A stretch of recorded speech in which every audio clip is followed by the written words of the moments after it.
SOG team Adajan વિસ્તારમાં hybrid ગાંજાના આંતરરાષ્ટ્રીય connection ધરાવતા રેકેટનો પર્દાફાશ કરી મોટી સફળતા મેળવી.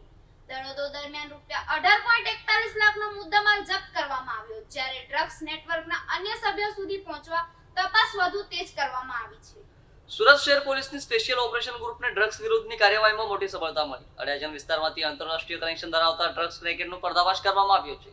પ્રાથમિક તપાસમાં દેશ વિદેશમાં કાર્યરત ગેરકાયદે નેટવર્ક સાથે તેની સંડોવણી સામે આવી છે. એસઓજીને મળેલી ચોક્કસ બાતમીના આધારે અડાજણ વિસ્તારમાં દરોડો પાડવામાં આવ્યો હતો. કાર્યવાહી દરમિયાન એક શખ્સ પાસેથી 457 ગ્રામ હાઇબ્રિડ ગાંજો કબજે કરવામાં આવ્યો, ત્યારે જપ્ત કરાયેલા ગાંજાની કિંમત અંદાજે ₹17.39 લાખ હોવાનું જાણવા મળ્યું છે.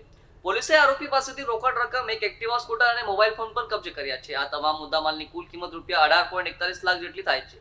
આરોપીની પૂછપરછ દરમિયાન ડ્રગ્સ રેકેટના આંતરરાષ્ટ્રીય કનેક્શન અંગે મહત્વની માહિતી મળી છે. તપાસમાં ડ્રગ્સની હેરાફેરી માટે ઓનલાઈન પ્લેટફોર્મ અને ડિજિટલ ટ્રાન્ઝેક્શનનો ઉપયોગ થતો હોવાનું સામે આવ્યું છે.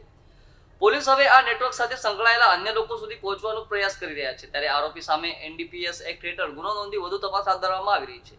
એસઓજીની આ કાર્યવાહીથી ડ્રગ્સ માફિયાઓમાં ફફડાટ ફેલાયો છે. એસઓજી અડાજણ એરિયામાં આંતરરાષ્ટ્રીય જે ડ્રગ્સના રેકેટનો પર્દાફાશ કર્યો છે. શિલાલેખ એપાર્ટમેન્ટની નજીકના રસ્તેથી રવિરાજ મનસુખભાઈ મારવણિયા કરીને જે જૂનાગઢનો વ્યક્તિ છે, રત્ન કલાકાર છે, તેને 497 ગ્રામ હાઇબ્રિડ ગાંજા સાથે પકડી પાડ્યો છે, જેની કુલ કિંમત ₹17,39,000 થાય છે. અને કતાર ગામનો પાર્થ ઉર્ફે એટી જે છે એની પાસેથી માલ લાવ્યો તો તેને વોન્ટેડ જાહેર કરવામાં આવ્યો છે. અને ટોટલ મુદ્દામાલ એનું બાઇક અને મોબાઈલ થઈને 18,41,000નો મુદ્દામાલ પકડ્યો છે.